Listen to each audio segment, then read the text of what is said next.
Besides watermelons, one of the fruits commonly found in our region, it's also a melon. Its advantage is that it is extremely soft and easy to cut. So I'll show you one technique on it. On this one melon we'll create a flower variation. We can also use this so-called round melon baller.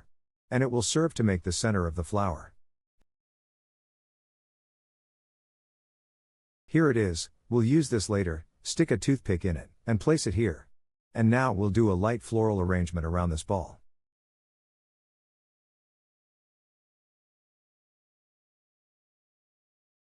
So we'll save this ball for later, we'll need it. And now we'll work on the flower around it.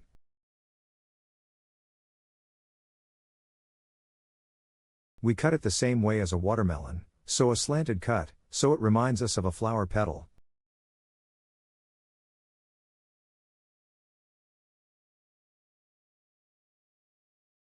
And one straight cut.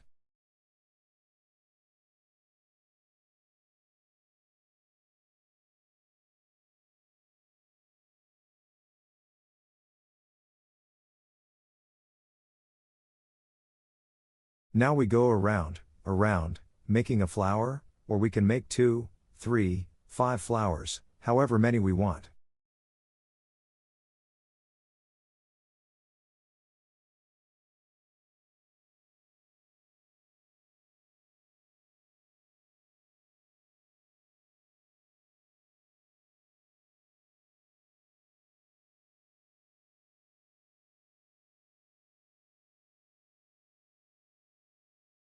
Now we'll move on to the finishing touches.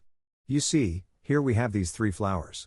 And now, those little balls we removed from the middle, we'll put them back now, but we'll just trim them a little bit like this, so they fit better where they were before.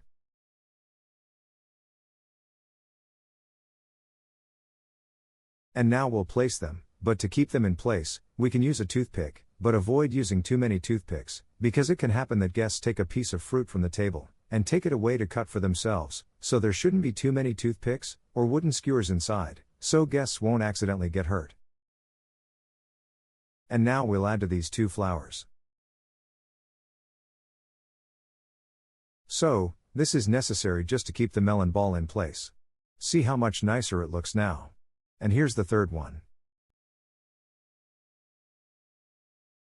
We just make a small cut so the melon ball has a nicer shape.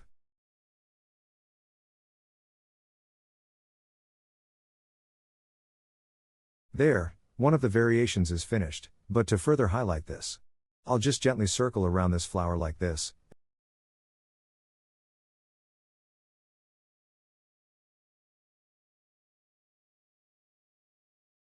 And that's how I'll finish our melon. And I'll additionally accentuate our work.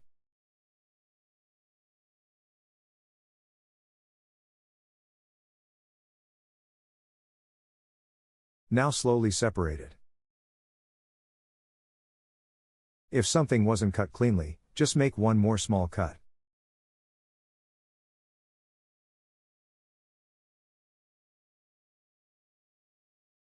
And we've got a decorative element. And we have another melon here. We'll make a crown design on it. An easy version to do. I use that when the melon has a slightly ugly shape. It's a melon with some dark spots. So to hide it, we'll do the crown variation. Very simple, we cut this central part into a circle. So, a circle here in the middle, and now around this circle, following the outline of the whole melon. Make the so-called crown, or this mosaic, just the zigzag version. So, straight lines. We just go straight. This is one of the simpler variants of the work, but when it's done well, it turns out quite beautiful and striking. So we lightly carve out this central part like this. And we just go around in a circle. So this is one of the easier variants, because everything is straight, we don't need much experience. And now we go around it. Pay attention, you mustn't cut too deeply, because the melon is hollow in the middle, so if you cut too deep, especially in these areas, your entire work could be ruined, so the melon will fall inward, and then, with all your effort and work, it will completely ruin it, and it won't be the way you imagined it. And now this is one variant, to do the whole melon using this system.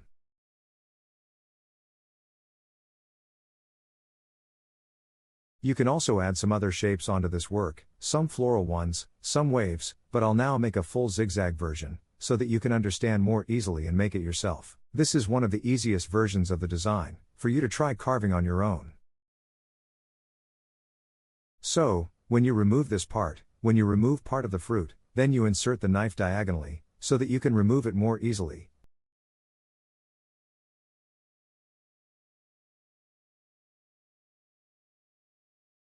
And as you move toward the middle, toward the central part, these cutout sections will become larger and larger, wider.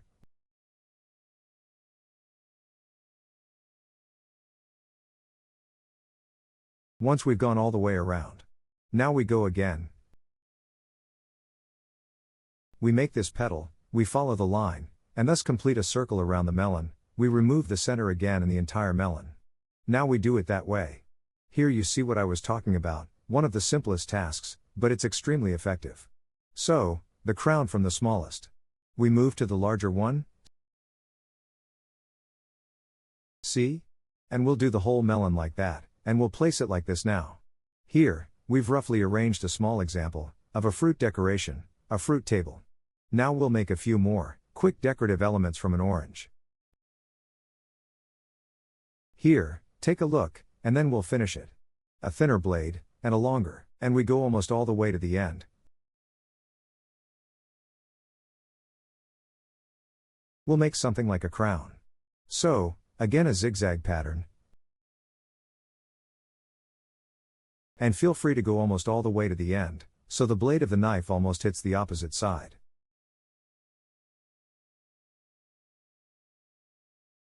And that way we go all the way around the orange. And here is one decorative element. And here's another way you can, quickly and easily make a decoration. Orange cut in half. And now you start roughly from the middle of the orange, and cut this thicker section like this, but don't cut all the way through. Only halfway, see? And now on the other side, meaning where you finished here, you start slightly, roughly.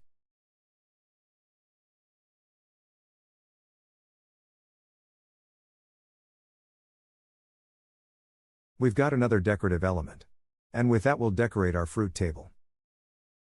We'll make one more variation, because we have an orange here, to use every part. The core, if it bothers, we just remove it, of course.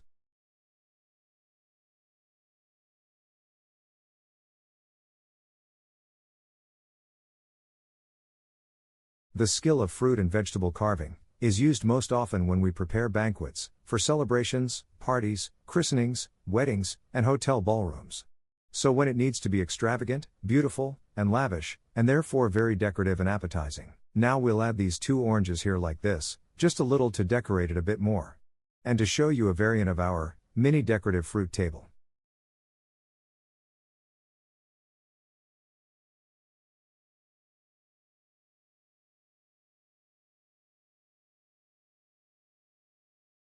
Here it is, here, this is now a simple piece of work that we made. And as you noticed, I have now made a few designs on the watermelon, but there can really be many different designs on each watermelon, but I have, so you can understand more easily and better, made one design on each watermelon. Pay attention, in this version when the table is placed against a wall, when people do not pass behind it, then we highlighted everything from the front, from the head side, we emphasized our decorations. If this table were placed somewhere in the middle of the room, then we would need to decorate it on all sides.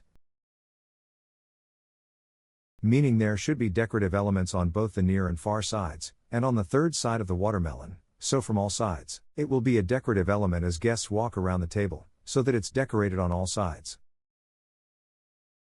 Try it, play around with the fruit, this requires a bit more time, and it needs to be learned and mastered, but when you place this on your buffet table, on a buffet table or for some celebration, like a christening or a wedding, I believe everyone will be thrilled.